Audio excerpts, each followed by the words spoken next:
दर्शक तावाल लाइव में आपका स्वागत है।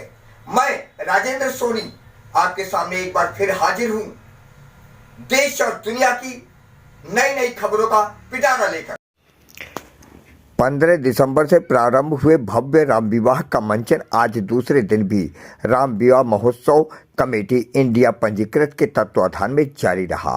लोनी के चमन विहार स्थित श्री खाटू श्याम मैदान में अयोध्या के प्रतिष्ठित श्री जनक दुलारी आदर्श राम विवाह मंडल के संजीवन मिश्र के कुशल निर्देशन में प्रतिभाशाली कलाकारों द्वारा राम जन्म, विश्वामित्र आगमन, ताड़का वध, सुबाहु वध तक की मनोहारी लीला का भव्य मंचन किया गया।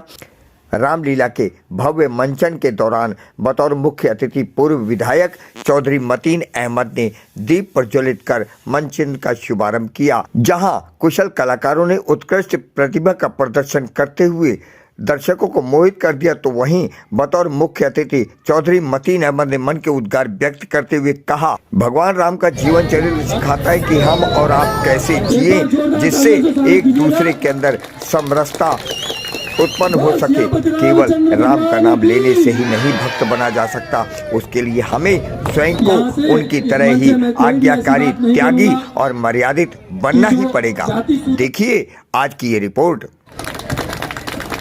मर्यादा पुरुषोत्तम श्री राम हमारे आदर्श हैं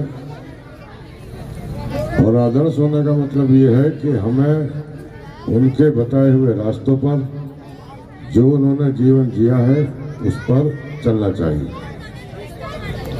खाली जय श्री राम का नारा लगाने से बात नहीं बनती।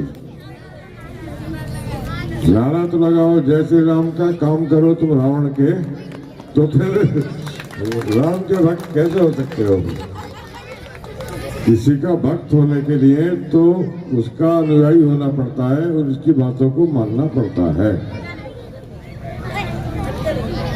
मर्यादा पुरुषोत्तम श्री राम ने जो जीवन जिया वो हम अपने परिवार में उसको आदर्श मानकर जी सकते हैं। जो उन्होंने न्याय किया, जो मर्यादाओं का ध्यान रखा, उन पर हमें चलने की कोशिश करनी चाहिए। तो रामलीला शुरू होती है, वो माता कैकेयी से शुरू होती है।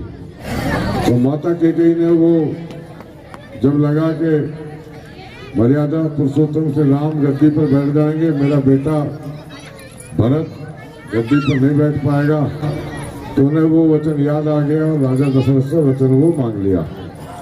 और राजा दशरथ ने भी कहा ठीक है। उन्होंने भगवान राम का 14 साल का वनवास मांगा और भरत के लिए गद्दी। राजा दशरथ ने उसको ओके कर दिया, कह दिया कि ठीक है। अब यहाँ मर्यादा पुरुषोत्तम से राम का रोल शुरू होता है।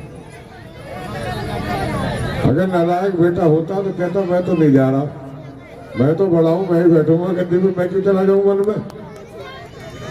तो इस समय संदेश मिलता है कि हमें अपने माता पिता की इच्छाओं का, उसके वचन का सम्मान करना चाहिए। मर्यादा पुरुषोत्तम श्री राम से ये सबक मिलता है, ये लेसन है हमारा, ये स्टार्ट है। और हम क्या कर रहे हैं? हम नीचे रहेंगे, पिताजी ऊपर रहेंगे। पिताजी से छत पर चला नहीं जाता, पिताजी को ऊपर बैठा दिया, हम नीचे बैठे। रोटी पिताजी को पहले मिलनी चाहिए, रोटी पिताजी को बाद में मिल रही है। पिताजी को ठंड लग रही है, आप तो कोट पहने बैठा, पिताजी को जैकेट भी नहीं है। तो ये जो रामलीला है ये सब समाज में अच्छाई लाने के लिए है। और सच्ची बात तो ये, अगर माता कैकेयी वनवास नहीं होता तो एक राजा की तरह आए थे, राजा की तरह चले जाते। यहीं से तो शुरुआत हुई। लक्ष्मण को भी वनवास नहीं हुआ था, लेकिन लक्ष्मण ने छोटे भाई होने का धर्म निभाया। मुझसे कई बार लोग कहते हैं कि अगर आपको रामलीला में कोई रोल मिलेगा तो कौन सा करोगे? तो मैं कहता हूँ मैं लक्ष्मण का रोल करूंगा अगर मुझे मिलेगा तो। सीता माता का भी वनवास नहीं था।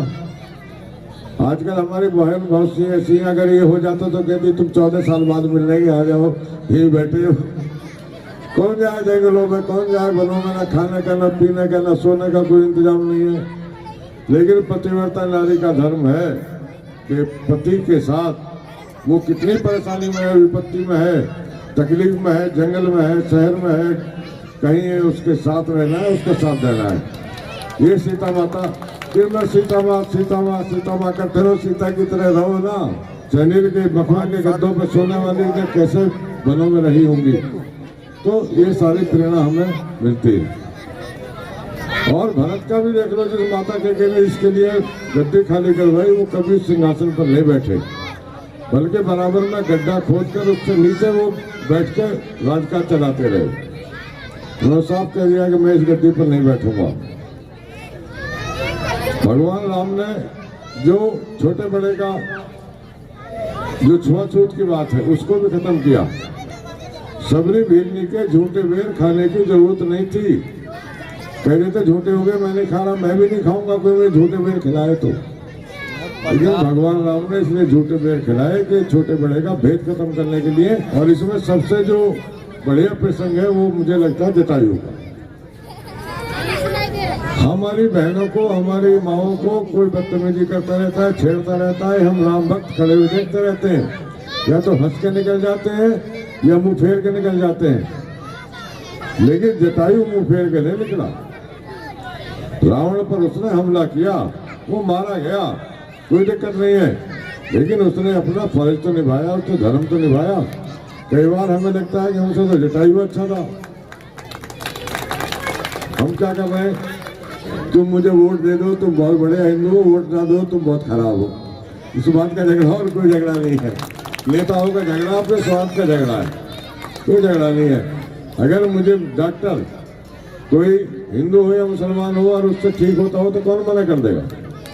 आपको बढ़िया डॉक्टर होना चाहिए, बढ़िया इंजीनियर होना चाहिए। और ये जो देश हमारा सबका है, और जो देश का नहीं है वो किसी का नहीं है। हमारे लिए हमारी पहचान हिंदुस्तान से है, इस तिरंगे झंडे से है। हम जहाँ भी जाएंगे हम हिंदुस्तानी कहलाएंगे। हम अगर पाकिस्तान में चले जाएं बिना पासपोर्ट वीजा के तो नाखून निकलवा लेंगे हमारे, कहेंगे हिंदुस्तानी जासूस आया है। तो हम सब एक है, मुल्क के लिए काम करेंगे, देश के लिए काम करेंगे। देश हमारा सर्वोपरि है। जय हिंद, जय भारत।